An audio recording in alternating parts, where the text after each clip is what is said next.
Hello everyone, welcome back to our YouTube channel. মই last ক্লাছত তোমালোকক এটা হোমৱৰ্ক দিছিলো, হোমৱৰ্কটো প্ৰায় ষ্টাৰ্ট দিম আজি। হোমৱৰ্কটো কি আছিল চোৱা। আমাক কৈছিলে যে গাড়ী এখন 10 মিটাৰ পাৰ সেকেন্ডেৰে গৈ আছে আৰু সডেনলি ব্ৰেক মাৰিলে। ব্ৰেক মাৰাৰ কি হ'ল 20 সেকেন্ড পিছত গাড়ীখন ৰখি গ'ল। এটা সুধিছে যে গাড়ীখনৰ ৰিটাৰ্ডেশন কিমান হ'ব, মন্থৰণ কিমান হ'ব। আমি চোৱা কি হ'ব, আমাক কি দিয়া আছে, u দিয়া আছে কিমান 10 মিটাৰ পাৰ সেকেন্ড, u দিয়া আছে। v কিমান হ'ব, ব্ৰেক মাৰাৰ পিছত গাড়ীখন ৰখি যাব, তো v কিমান হ'ব 0। আৰু কি দিয়া আছে, সময় দিয়া আছে, টাইম কিমান দিয়া আছে 20 সেকেন্ড। 20 সেকেন্ড টাইম দিয়া আছে। তো ইকুয়েশন কোনটো হ'ব, আমাক ওলাব কি লাগে, এক্সিলাৰেশন। আৰু যোনটো কি হয় ব্ৰেক মাৰাৰ কাৰণে এটো কি হ'ব, নেগেটিভ এক্সিলাৰেশন। তো v u plus a t। u কিমান 10, v কিমান 0 প্লাস এক্সিলাৰেশন কিমান ওলাব লাগে, টাইম কিমান 20। ইয়াৰ পৰা কি আহিব, 10 টো ইফালে নিলে -10 28। তো a এর ভ্যালু কিমান আহিব -10/20। એટલે কিমান আহিব মানে -half -0.5 metre per second square. এটো আমাৰ ফাইনাল आंसर। এটা আমি নতুন টপিক এটা স্টার্ট দিম, এটো হৈছে সার্কুলার মোশন, অসমীয়াত কয় বৃত্তীয় গতি। এটা চোৱা, এতিয়ালৈকে আমি যিবিলাক পঢ়ি আছিলো ভেলোসিটি, বেগ, হৰণ, ডিসপ্লেসমেন্ট, এগুলা যি পঢ়ি আছিলো এগুলা কেনেকুৱা আছিল, এটা সিঙ্গেল লাইনত আছিল যে পয়েন্ট a ৰ পৰা পয়েন্ট b লৈকে গলো সিধা সিধি। তো এইবিলাকক কি বুলি কয়, ৰৈখিক বুলি কয়। ৰৈখিক বেগ, ৰৈখিক গতি, এইবিলাক কি হয় ৰৈখিক। আৰু আমি এটা যেটো পঢ়িব লাগিব এটো হৈছে সাৰ্কুলাৰ, মানে বৃত্তীয়, মানে এনেকুৱা এটা সাৰ্কেল থাকিব, তাতে সাপোজ a ৰ পৰা b যাব, a ৰ পৰা b যাব, তেতিয়া কিমান হ'ব এইবিলাক আমি ইয়াতে পঢ়িব লাগিব। আমি এটা ইয়াৰ যিবিলাক ফৰ্মুলা আছে ফৰ্মুলা বিলাক চাম। এটো যদি আমি এটা সাৰ্কেল লওঁ, বৃত্ত লওঁ, ইয়াৰ এই পয়েন্টৰ পৰা মাজৰ সেন্টাৰৰ পৰা এখিনি কি বুলি কয়, ৰেডিয়াস বুলি কয়, অসমীয়াত কি বুলি কয়, ব্যাসাৰ্ধ বুলি কয়। ঠিক আছে। আৰু ইফালে আমাৰ ৰৈখিক যিখিনি লিনিয়াৰ আছিলে, যিখিনি আমি আগতে পঢ়িছো, এখিনি কি আছিলে, x মানে কি আছিলে, x মানে আছিলে লিনিয়াৰ ডিসপ্লেসমেন্ট, LD বুলি লিখিছো, লিনিয়াৰ ডিসপ্লেসমেন্ট, অসমীয়াত কি ৰৈখিক হৰণ। এতে ইয়াৰ কাৰণে সাৰ্কুলাৰ মোশনৰ কাৰণে x ৰ জায়গাত কি হ'ব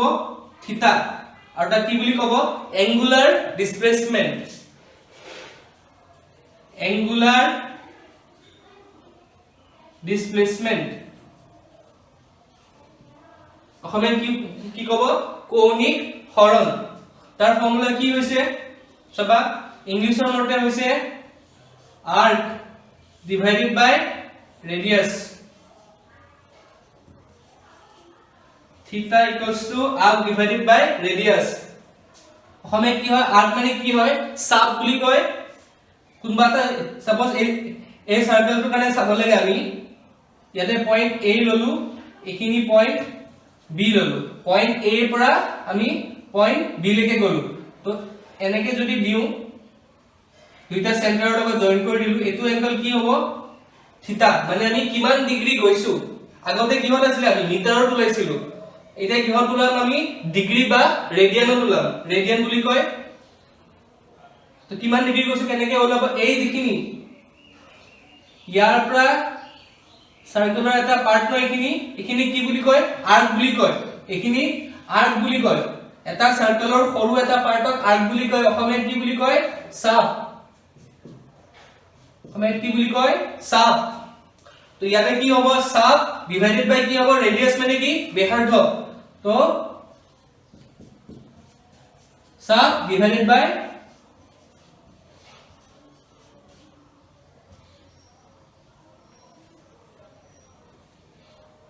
ব্যাসাৰ্ধ, চাপ ডিভাইডেড বাই ব্যাসাৰ্ধ। কিহৰ ফৰ্মুলা হ'ল, থিটাৰ ফৰ্মুলা, আৰ্ক বাই ৰেডিয়াস চাপ, আৰ্ক মানে চাপ, চাপ ডিভাইডেড বাই ব্যাসাৰ্ধ। ইয়াৰ পিছত নেক্সট কি আহিব ডিসপ্লেসমেন্ট পালো তাৰ পিছত কি আহিব ভেলোসিটি কি আহিব বেগ তো আগতে কি আছিল আমাৰ মই এখিনি ফৰ্মুলা খালি লিখি থৈ দিছো হা পিছত দৰকাৰী হ'ব theta equals to r by radian এটো ফাৰ্স্ট ফৰ্মুলা পালো ইয়াৰ পিছত কি আহিব ডিসপ্লেসমেন্ট পালো এঙ্গুলার ডিসপ্লেসমেন্ট পালো আমি কনিক হরণ পালো এটা কি আহিব কনিক ভেলোসিটি কনিক বেগ এঙ্গুলার ভেলোসিটি তার ফর্মুলা কি হবে আগতে কি আছিল আমাৰ ভেলোসিটিৰ ফৰ্মুলা কি আছিল ডিসপ্লেসমেন্ট বাই টাইম এই ডিসপ্লেসমেন্টটো কি আছিল লিনিয়াৰ ডিসপ্লেসমেন্ট মানে পয়েন্ট A পৰা পয়েন্ট B এনেকে সিধা যাওঁতে আমি সিধা গৈছিলো তো এটো কি আছিল লিনিয়াৰ ডিসপ্লেসমেন্ট এটো কি আছিল ৰৈখিক হৰণ এটা ইয়াৰ কাৰণে কি হ'ব এঙ্গুলাৰ ডিসপ্লেসমেন্ট আমি যদি এইমাত্ৰ ওলালো থিটা তো ফৰ্মুলা আৰু ইয়াত কি বুলি লিখিছিলো আমি v বুলি লিখিছিলো এতিয়া কি বুলি লিখিম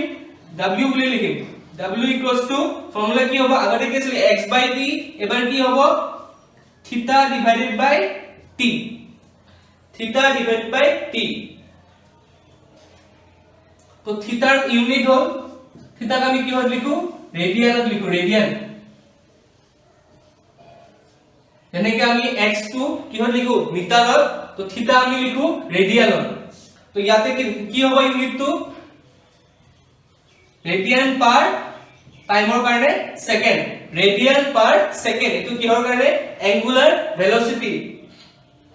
কনিক বেগ থিটা ডিভাইডেড বাই টাইম আৰু তাৰ ইউনিট কি হ'ব থিটাৰ কাৰণে ৰেডিয়ান টাইমৰ কাৰণে সেকেন্ড তো ৰেডিয়ান ডিভাইডেড বাই সেকেন্ড ঠিক আছে এখিনলৈকে হৈ গ'ল এটো ফর্মুলা আকৌ মই ইফালে লিখি থৈ দিম ওমেগা মানে ইয়াক কি বুলি কয় ওমেগা বুলি কয় ইয়াৰ নাম হৈছে ওমেগা এই সিম্বলটোৰ নাম হৈছে ওমেগা আৰু ই কি ৰিপ্ৰেজেন্ট কৰে আমাৰ এঙ্গুলাৰ ভেলোসিটি কনিক বেগ থিটা ডিভাইডেড বাই টাইম যেনে ইয়াৰ নাম থিটা বুলি কয় ইয়াৰ নাম কি ওমেগা আৰু ওমেগাৰ ভ্যালু কি হৈছে থিটা ডিভাইডেড বাই টাইম মানে এঙ্গুলাৰ ডিসপ্লেসমেন্ট ডিভাইডেড বাই টাইম অসমীয়াত কি হ'ব কনিক হৰণ ডিভাইডেড বাই সময় এখিনি হৈ গ'ল এটো লিখি থলো থিটা ডিভাইডেড বাই টাইম তো দুটা ফর্মুলা পালো এটালৈকে নেক্সট ওয়ান কি হ'ব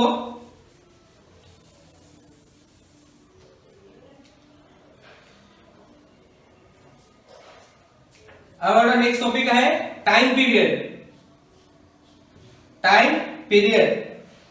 অসমীয়াত কি বুলি কয় পৰ্যায়কাল মানে কি চোৱা মই ইয়াৰ পৰা স্টাৰ্ট দিলো পয়েন্ট A ৰ পৰা সাৰ্কেলটো ঘূৰি ঘূৰি ঘূৰি আকৌ পয়েন্ট A ত আহিলো তো যিমান টাইম লাগিল যোনটো পয়েন্টৰ পৰা আৰম্ভ কৰিছিল সেইটো পয়েন্টত আকৌ ঘূৰি যাবলৈ মানে সাৰ্কেলটো একবাৰ কমপ্লিট কৰিবলৈ যিমান সময় লাগে যিমান টাইম লাগে তাক আমি কি বুলি কওঁ টাইম পিৰিয়ড অসমীয়াত কি বুলি কয় পৰ্যায়কাল তো এটো ফৰ্মুলা কি হ'ব time period for one revolution time for one revolution এই সাইকেলটোত একবাৰ ঘূৰোতে যিমান টাইম লাগে তাক কি বুলি কয় টাইম পিৰিয়ড অসমীয়াত কয় পৰ্যায়কাল টি মানে টাইম পিরিয়ড নেক্সট কি আহিব ফ্রিকোয়েন্সি f ফ্রিকোয়েন্সি কি বুলি লিখো আমি f অসমীয়াত কি বুলি কয় কম্পনাঙ্ক অসমীয়াত কি বুলি কয় ফ্রিকোয়েন্সি কম্পনাঙ্ক মানে কি চোৱা টাইম পিৰিয়ড কি আছিল যে এই সাৰ্কেলটোত একবাৰ ঘূৰোতে আমাক কিমান সময় লাগিব সাপোজ আমাৰ 2 সেকেন্ড লাগিল এই সাৰ্কেলটোত একবাৰ ঘূৰোতে আমাক 2 সেকেন্ড লাগিল তো 2 সেকেন্ড লাগিলে সেইটো আমাৰ কি হৈ যাব টাইম পিৰিয়ড তুমি যদি কম লাগে 2 সেকেন্ড ধৰা আমি কলো 2 সেকেন্ড নহয় হাফ সেকেন্ড লাগিল এই সাৰ্কেলটোত একবাৰ ঘূৰোতে আমাক হাফ সেকেন্ড লাগে ঠিক আছে তে ফ্ৰিকোয়েন্সি কি হ'ব যে 1 সেকেন্ডত এই সাৰ্কেলটোৰ চাৰিওফালে কিমান বাৰ ঘূৰিছে 1 সেকেন্ডত এই সাৰ্কেলটোৰ চাৰিওফালে কিমান বাৰ ঘূৰিছে তো 1 সেকেন্ডত বহুত বাৰ হ'ব পাৰে যদি ফ্ৰিকোয়েন্সি বেছি হয় কম্পনাঙ্ক বেছি হয় 100 বাৰ হ'ব পাৰে 200 বাৰ হ'ব পাৰে 10 বাৰ হ'ব পাৰে এবাৰো হ'ব পাৰে তো সাপোজ আমাক কি আছে টাইম পিৰিয়ড কি আছে হাফ সেকেন্ড তো একবাৰ কমপ্লিট কৰোতে আমাক কিমান লাগি আছে হাফ সেকেন্ড এনেকে লিখো বেছিকে বুজি পাবা হাফ সেকেন্ডত কিমান গৈ আছে একবাৰ তো 1 সেকেন্ডত কিমান যাব 1 ডিভাইড বাই 1 বাই হাফ এটো হ'ব ন 1 ডিভাইড বাই 1 বাই হাফ মানে কিমান হ'ব 2 এইটো কি হ'ল আমাৰ ফ্ৰিকোয়েন্সি কম্পনাঙ্ক মানে আমি সার্কেলটো একবার ঘুরতে আমাক লাগে আধা সেকেন্ড হাফ সেকেন্ড তো ফ্রিকোয়েন্সি ফর্মুলা কি হয় মিনিং কি হয় যে 1 সেকেন্ডত কেইবাৰ ঘুৰে আমি যদি এটা বস্তু এটা এৰি দিও কি 1 সেকেন্ডত এই সাৰ্কেলটো চাৰিওফালে কেইবাৰ ঘুৰিব যদি হাফ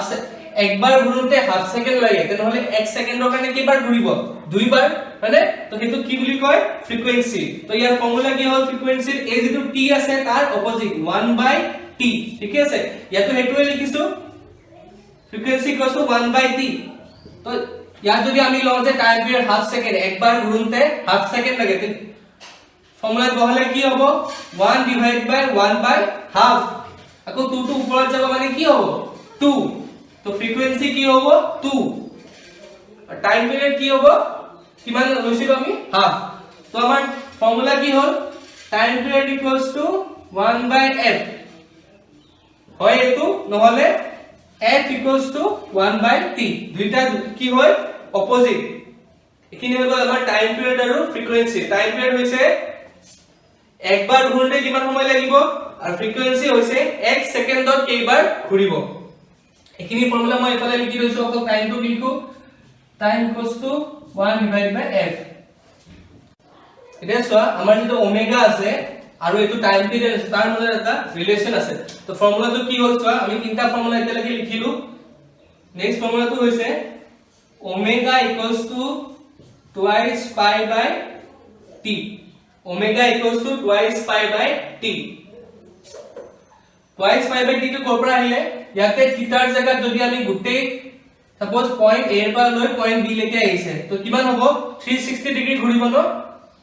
এটা সাইকেলত ঘূৰিলে থিটা ইকুয়ালস টু 360 ডিগ্ৰী হ'ব আৰু তাক কি বুলি লিখো আমি 360 টুৱাইস পাই বুলি লিখো হেতু কাৰণে ইয়াতে টুৱাইস পাই আৰু একবাৰ ঘূৰিলে যিমান টাইম লাগিব হেতু কি হ'ব টাইম পিৰিয়ড কি হ'ব পৰ্যায়কাল একবাৰ ঘূৰিলে কিমান কল আমাৰ ডিসপ্লেসমেন্ট কিমান হ'ল হৰণ কিমান হ'ল এঙ্গুলাৰ ডিসপ্লেসমেন্ট ৰৈখিক কি নাম আছিল এটো কৌণিক হৰণ কিমান হ'ব টুৱাইস পাই মানে 360 ডিগ্ৰী একবাৰ যদি ঘুৰু তো থিটাৰ জায়গা কি আহিব 360 ডিগ্ৰী মানে টুৱাইস পাই আৰু সময় কিমান হ'ব একবাৰ ঘুৰিলে যিমান সময় লাগে তাক আমি কি বুলি কওঁ টাইম পিৰিয়ড পৰ্যায়কাল তো কি হ'ব টুৱাইস পাই ডিভাইডেড বাই t এতিয়া চাবা ইয়াক আমি এনেকৈ লিখিব পাৰো এটোটা ফৰ্মুলা পালো এটো লিখি থৈ দিছো omega equals to twice pi by t এতিয়া চোৱা ইয়াক আমি কি লিখিব পাৰো টুৱাইস পাই ইনটু 1 ডিভাইডেড বাই t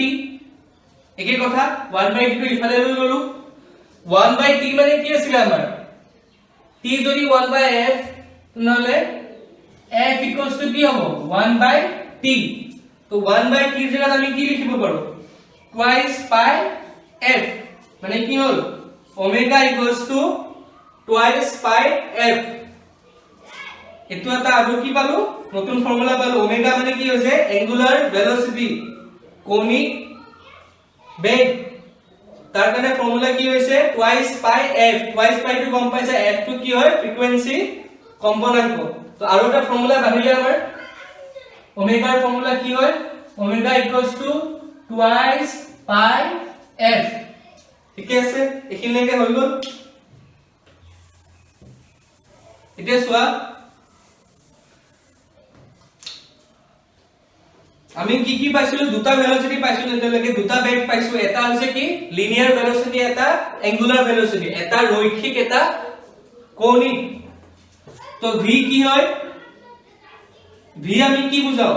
লিনিয়াৰ ভেলোসিটি ৰৈখিক বেগ আৰু ওমেগা কি হয় কৌণিক বেগ এঙ্গুলাৰ ভেলোসিটি তাৰ মাজত এটা ৰিলেশন আছে v equals to r omega v equals to r omega omega to কি হয় কৌণিক বেগ v to কি হয় রৈখিক বেগ লিনিয়ার ভেলোসিটি আৰু এঙ্গুলাৰ ভেলোসিটি এটো আমি আগতে পঢ়িছো ইয়াৰ আগতে যিগলা ফৰ্মুলা পাইছিলো সবতে এটো আছিল এটো বস্তু ইয়াৰ কাৰণে সাৰ্কুলাৰ মোশনৰ কাৰণে তো v equals to r omega r কি হয় ইয়াৰ ৰেডিয়াসটো বেখাৰ্ধটো v r ওমেগা এটো এটা ফৰ্মুলা v r ওমেগা এটো এটা ফৰ্মুলা এতিয়া চোৱা ইয়াৰ জায়গাত কি লিখিব পাৰো r আৰু ওমেগাৰ জায়গাত twice pi by t twice pi by t এটো লিখিলো আৰু কি লিখিব পাৰো এটো এটা ফৰ্মুলা হ'ল v twice pi r divided by t এটো লিখিব পাৰা twice pi r divided by t আৰু কি লিখিব পাৰো এই 1 by t আছে ন twice pi r into 1 by t ইয়াৰ জায়গা কি লিখিব পাৰো twice pi r into f তো v twice pi r into f এটো এটা আমাৰ কি হৈ গ'ল formula v formula twice pi r into f তো আমাৰ টোটাল ফৰ্মুলা এখিনি আছে এই পাৰ্টটোৰ কাৰণে এখিনি বস্তু ভালকে চাই লবা ইয়াৰ পৰা আমি নেক্সট এতিয়া কোৱেশ্চন সলভ কৰিম আমি এটা সাম অলপ চাবা ফাৰ্স্ট কোৱেশ্চন চাবা an athlete completes one round of a circular track of diameter 100 meter in 40 seconds what will be the distance covered in 2 minutes ইয়াত যেটো ডিসটেন্স সুধিছে এটো তোমালোকক কি সুধিছে লিনিয়াৰ ডিসটেন্স মানে ৰৈখিক দূৰত্ব সুধিছে আগতে আমি যিবিলাক কৰিছিলো খেয়া সুধিছে ঠিক আছে আজমিস মিডিয়াম সোয়া এজন এথলীটে 40 সেকেন্ড সময়ত 100 মিটাৰ ডায়ামিটাৰৰ ট্ৰেক এটা এপাক সম্পূৰ্ণ কৰে এথলীট জনে 2 মিনিটত অতিক্ৰম কৰা দূৰত্ব হ'ব ঠিক আছে সো আমাক কি দিয়া আছে সাৰ্কেলটোৰ কি কৈছে ডায়ামিটাৰ কৈছে 100 মিটাৰ আৰু একবাৰ ঘূৰণতে টাইম পিৰিয়ড কিমান লাগে বুলি কৈছে মানটো 40 সেকেন্ডস তে সুধিছে যে টাইম কিমান দিছে 2 মিনিট পিছত বানটোৱে কিমান ডিসটেন্স কভাৰ কৰিব এটো ডিসটেন্স তোমালোকক কি সুধিছে x সুধিছে যোনটো আমাৰ লিনিয়াৰ ডিসটেন্স মানে ৰৈখিক দূৰত্ব সুধিছে আমাৰ ইয়াতে এঙ্গুলাৰ সোধা নাই তো আমি কি কৰিব লাগিব ফাৰ্ষ্টতে আমি কি জানো তো x ৰ কাৰণে প্ৰথমতে আমি ভেলোসিটি উলাব লাগিব ৰৈখিক বেগ উলাব লাগিব লিনিয়াৰ ভেলোসিটি উলাব লাগিব তেতিয়া লিনিয়াৰ ডিসটেন্স পাম তো লিনিয়াৰ ভেলোসিটিৰ ফৰ্মুলা কি আছিল আমাৰ v আৰু যত টাইম পিৰিয়ড থাকিব r থাকিব হেতু ফৰ্মুলা কি আছিল twice pi r divided by t তো v লিখিলো আমাক এটু কোনটো v হয় যেটো আমি আগতে কৰিছো ইয়াৰ আগতে যিবিলাক কৰিছো ৰৈখিক বেগ লিনিয়াৰ ভেলোসিটি ফৰ্মুলা কি হয় twice pi r divided by t তো d কি হ'ব সোয়া d কিমান দিয়া আছে 100 মিটাৰ মানে আমাক ডায়ামিটাৰ কিমান দিয়া আছে 100 মিটাৰ তো ৰেডিয়াস কি হ'ব ভেক্টৰটো কি হ'ব ডায়ামিটাৰৰ সদায় হাফ হয় ডায়ামিটাৰ মানে কি এই সাৰ্কেল যদি আছে ইয়াৰে গুটেটো কি হৈছে ডায়ামিটাৰ তো ৰেডিয়াস ভেক্টৰটো কি হ'ব ইয়াৰে আধা হাফ তো 2 ইনটু পাই কিন্তু ঠিক আছে ৰেডিয়াস কিমান হ'ব ডায়ামিটাৰ যদি 100 আৰু ৰেডিয়াস হ'ব হাফ 50 ইনটু 50 ডিভাইডেড বাই টাইম কি হ'ব সোয়া টাইম কিমান দিয়া আছে আমাক সরি এটো কি হয় টাইম পিরিয়ড হয় টাইম পিরিয়ড কিমান দিয়া আছে 40 তো 2 পাই ইনটু 50 ডিভাইডেড বাই 40 এটো t হয় ন ক্যাপিটাল t মানে টাইম পিরিয়ড এটো গোল কাটা এটো গোল 2 ৰে কাটা তো কি আহিলে লাষ্টত 5 পাই ডিভাইডেড বাই 2 এটো কি আহিলে velocity velocity equals to 5 pi divided by 2 এটো কি হয় লিনিয়ার velocity রৈখিক বেগ আমরা কি উলাব দিছে রৈখিক দূরত্ব লিনিয়ার ডিসটেন্স তো আমার ফর্মুলা কি ছিল velocity আর velocity কারণে velocity equals to distance by displacement divided by time মানে velocity equal to distance divided by time তোমাক কি উলাব লাগে x উলাব লাগে মানে ডিসটেন্স উলাব লাগে তো ফর্মুলা কি হবে x এর কারণে v t মানে v আমি উলালো 5 pi by 2 t আমাক কিমান দিয়া আছে 2 মিনিট মানে 120 সেকেন্ড তো ইয়াৰ পৰা x এর ভ্যালু কি আহিব 5 pi divided by 2 into কিমান হ'ব 120 এটো কি দি যাব 60 তো 60 into 5 কিমান আহিব 300 পাই তো x এর ভ্যালু কিমান আহিব 300 পাই মিটার এটো আমাৰ आंसर नेक्स्ट क्वेश्चन চোৱা এটা বস্তুৱে 3 মিটাৰ পাৰ সেকেন্ড সুষম বেগেৰে বৃত্তাকাৰ পথেৰে 2 মিনিটত 50 বাৰ ঘূৰে বৃত্তাকাৰ পথটোৰ ব্যাসাৰ্ধ হ'ব ইংলিশ মিডিয়াম না a body having a velocity of 3 meter per second can complete 50 rotations in a circle in 2 minutes find the radius of the circle তোমাক কি বুঝিছে কি কইছে সোয়া এটা সার্কেল আছে তাতে যিকোনো এটা বস্তুৱে কি কইছে 2 মিনিটত কিমান বাৰ ঘূৰে 50 বাৰ ঘূৰে 2 মিনিটত 50 বাৰ ঘূৰে মানে আমাৰ কি আছিল ফ্ৰিকোয়েন্সি কম্পনাঙ্ক কিমান হ'ব 50 revolution per কি হ'ব 2 মিনিট হয়নে 50 revolution 50 বাৰ ঘূৰে প্ৰতি 2 মিনিটত 50 revolution per 2 মিনিট আমি ইয়াক কিহত লিখিব লাগিব সেকেন্ডত লিখিব লাগিব কাৰণ ফ্ৰিকোয়েন্সি কি হয় আমি সেকেন্ডত উলাও তো কি হ'ব 50 divided by 2 মিনিট আছে সেকেন্ডত লিখতে কি লিখিম 60 হয়নে তো কি আহিব এটো গল কি আহিব 5 divided by 12 5 divided by 12 কি হ'ব revolution per second তো ফ্রিকোয়েন্সি কি পালো আমি কি দিয়া আছিল আমাক 50 revolution per 2 মিনিট মানে 2 মিনিটত 50 বাৰ ঘূৰেগি তো আমি তা কি নিব লাগিব সেকেন্ডত দিব লাগিব ফ্ৰিকোয়েন্সি তো আমি সেকেন্ডলে নিব লাগিব যেনেকে আমাৰ ধৰা কেজিত আছে বা গ্ৰামত আছে তাৰ পৰা আমি কেজিত নিব লাগে কিলোমিটাৰত আছে তাৰ পৰা মিটাৰত দিব লাগে এসআই মিটাৰত নিব লাগে ন ইয়াতো এনেকুৱা হ'ব আমাক কি দিয়া আছিল 50 revolution per 2 মিনিট আমি তা কি কৰিব লাগিব সেকেন্ডত দিব লাগিব তো 50 divided by 2 into 60 2 into 60 কিয় লিখিলো মিনিটত সেকেন্ড বনাবৰ কাৰণে কি হ'ল 5 by 12 revolution per second এটো কি পালো আমাৰ ফ্রিকোয়েন্সি পালো তো frequency 5 by 12 revolution per second আমাক কি ওলাব দিছে রেডিয়াস লাগে বুলি কৈছে তো ফর্মুলা কি আছিল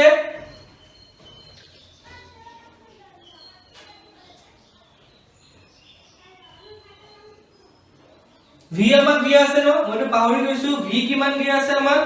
v কিমান দিয়া আছে 3 মিটাৰ পাৰ সেকেন্ড v আমাক কি দিয়া আছে 3 মিটাৰ পাৰ সেকেন্ড এটো আমি কেনেকৈ গম পাম যে রৈখিক দিয়া আছে নে কৌণিক দিয়া আছে কেনেকৈ গম পাম যদি 3 মিটাৰ পাৰ সেকেন্ড দিয়া আছে তেনহলে আমাৰ কি দিয়া আছে লিনিয়াৰ ভেলোসিটি দিয়া আছে ৰৈখিক দিয়া আছে আৰু যদি কয় যে 3 ৰেডিয়ান পাৰ সেকেন্ড বাট 30 ৰেডিয়ান পাৰ সেকেন্ড ৰেডিয়ান ওয়ার্ডটো যদি থাকে তেতিয়া কি গম পাম যে আমাক w দিয়া আছে ইয়াতে কি কৈছে 3 মিটাৰ পাৰ সেকেন্ড মানে আমাক কি দিয়া আছে v দিয়া আছে v কিমান দিয়া আছে 3 মিটাৰ পাৰ সেকেন্ড তো আমাৰ ফর্মুলা কি আছিল v twice pi r f into formula v আৰু v twice pi r f তো v কিমান হৈছে v হৈছে 3 into 2 into pi into r আমি উলাব লাগে আৰু ফ্ৰিকোয়েন্সি কিমান পালো 5 divided by 20 ইয়াৰ পৰা r ৰ ফৰ্মুলা কি হ'ব 3 into 12 divided by 2 into pi into 5 3 into 12 divided by 2 into pi into 5 pi value কিমান হয় আমাৰ pi ইকুয়ালস কিমান হয় 3.14 মানে তাক এপ্ৰক্স কৰিলে আমি 3 ধৰিব পাৰো তো pi আৰু 3 টো কাটি দিলু ইফালে কি হল 2 দি আমি 12 কাটিলে কিমান হ'ল 6 তো আমাৰ आंसर কি আহিব 6/5 আৰু কি হয় ৰেডিয়াস তো মানে কি আহিব মিটাৰ আৰু ইয়াক ডিভাইড কৰি লিখিলে আহিব 1.15 মিটাৰ তো প্ৰথমতে আমাৰ কি দিয়া আছিল ফ্রিকোয়েন্সি কি আসলে 50 রিভলিউশন পার 2 মিনিট 50 বার ঘুরে 2 মিনিট তারপর আমি কি উলালো যে 1 সেকেন্ডত কিমান বার ঘুরে মানে 1 সেকেন্ডত কি উলালো কারণ আমরা ফ্রিকোয়েন্সিটো এসআই ইউনিটত দিব লাগিব কিমান কৰো 5/12 ৰিভলিউশন পাৰ সেকেন্ড এখিনি হৈ গল ইয়াৰ পিছত আমাক দিয়া আছে কোশ্চনটো যে ভেলোসিটি কিমান হয় 3 মিটাৰ পাৰ সেকেন্ড আৰু এটো কি হয় লিনিয়াৰ ভেলোসিটি তো লিনিয়াৰ ভেলোসিটি কাৰণে ফৰ্মুলা কিটা আছিল ইয়াৰ পৰা v = r omega v = twice pi r/t আৰু v = twice pi r f এটো লিনিয়াৰ বুলি কেনেকৈ গম পালো ৰৈখিক বুলি কেনেকৈ গম পালো কাৰণ আমাৰ ইউনিটটো কি দিয়া আছে 3 মিটাৰ পাৰ সেকেন্ড আমাক যদি কলে হয় যে 3 ৰেডিয়ান পার সেকেন্ড তেতিয়া আমি কি ল'ব লাগিল ওমেগা ল'ব লাগিল কিন্তু এতিয়া আমাক কি কৈছে যে 3 মিটাৰ পার সেকেন্ড মানে এটো কি হ'ব লিনিয়ার ভেলোসিটি রৈখিক বেগ তো আমি ফর্মুলা বহাই দিলো v = twice pi r f v এর জায়গা 3 2 pi r f তারপর এখানে সলভ করি r এর ভ্যালু কি পালো 1.15 মিটার আমার সামটো কমপ্লিট হোমওয়ার্কটো সোয়াই কিনা রিটেন কোশ্চেন নহয় মই মুখেৰে কৈ আছো সোয়া পয়েন্ট a এৰ পৰা এটা বডি স্টাৰ্ট দিছে সাৰ্কেলত মুভ কৰা হা এটো পয়েন্টৰ পৰা কি সাৰ্কেলত যোৱা আৰম্ভ কৰিছে আৰু এনেকে গৈ আহি আকৌ পয়েন্ট 8 আহি হি ৰখি গৈছে এটা কি উলাব লাগে ডিসটেন্স আৰু ডিসপ্লেসমেন্ট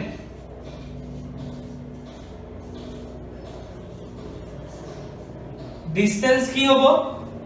আৰু সাৰ্কেলটোৰ ৰেডিয়াস কি ব্যাসাৰ্ধ কি হয় r তো পয়েন্ট a এৰ পৰা পয়েন্ট 8 আকৌ আহন্তে ডিসটেন্স কিমান হ'ব আৰু তাৰ ডিসপ্লেসমেন্ট কিমান হ'ব দুইটা आंसर তোমালোকে কমেন্ট সেকশনত লিখিবা আজি কাৰণে এইখিনিয়ে নেক্সট ক্লাছত আমি নতুন টপিক স্টাৰ্ট দিম আৰু তোমালোকৰ কিবা যদি ডাউট থাকে কমেন্টছত লিখিবা নেক্সট ক্লাছত ট্ৰাই কৰিম তোমালোকক বুজাই দিব থ্যাংক ইউ